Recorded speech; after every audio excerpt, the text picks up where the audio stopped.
We have obviously a good number of clients that are either retiring real soon or likely going to retire in the next 5 to 10 years.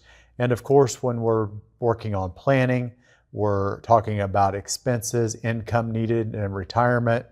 We always discuss about where those income sources are going to come from. And typically, unless someone has a pension, which is more and more rare, it's typically going to be from any investment properties they might have. If they don't have investment properties, typically income is going to come from part-time work, if that's a possibility, Social Security, if they're of age to draw it, and then of course withdrawals from investment portfolios.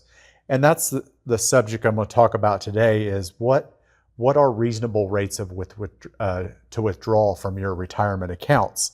And there's lots of different studies out there. I'm just going to kind of talk about what I've kind of seen from our perspective of guiding clients through retirement and retirement income planning. The widest published research has always pointed toward about a 3.5% to 4% withdrawal of principal each year.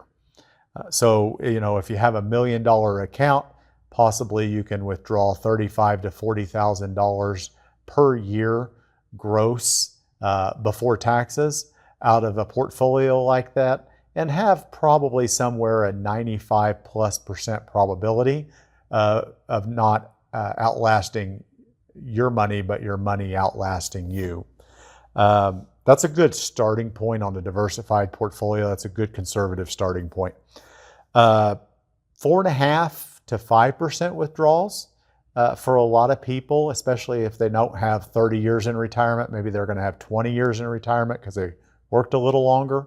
4.5% to 5% can be a reasonable withdrawal, with really one caveat, and that is in bad markets, it might be necessary to cut down the withdrawal for a period of a few months, a period of a year, to let the healing take place in the portfolio. So, 4.5% to 5% can be a doable number.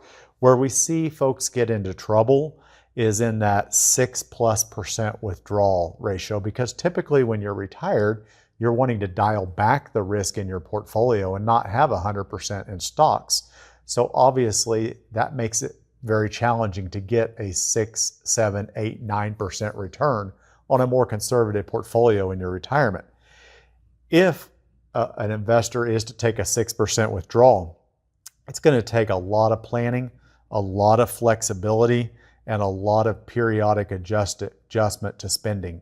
There's going to be periods of time where income is going to have to be cut down on withdrawals, and lots of modifications taking place. So we always encourage people to not get in that 6% range.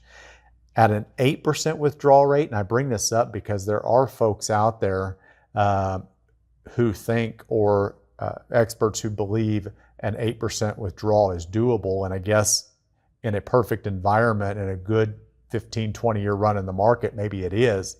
But if you look at the probabilities on that, if somebody's going to spend 20 to 30 years in retirement, there's only about a 50-50 chance that that's going to work, that an 8% withdrawal is going to hold up for 20 to 30 years without running out of gas, without running out of money. So again, it depends on how someone's invested, the amount of risk that they're willing to take, how long that their longevity may be, how long they're retired. There's a lot of different things that go into it. But we always advise our clients that a 3.5% to 4% withdrawal rate usually is very reasonable. 4 to 5, as long as we're paying attention to it and making modifications where needed, can be doable. But we always caution against an annual withdrawal rate higher than, say, north of 5% plus.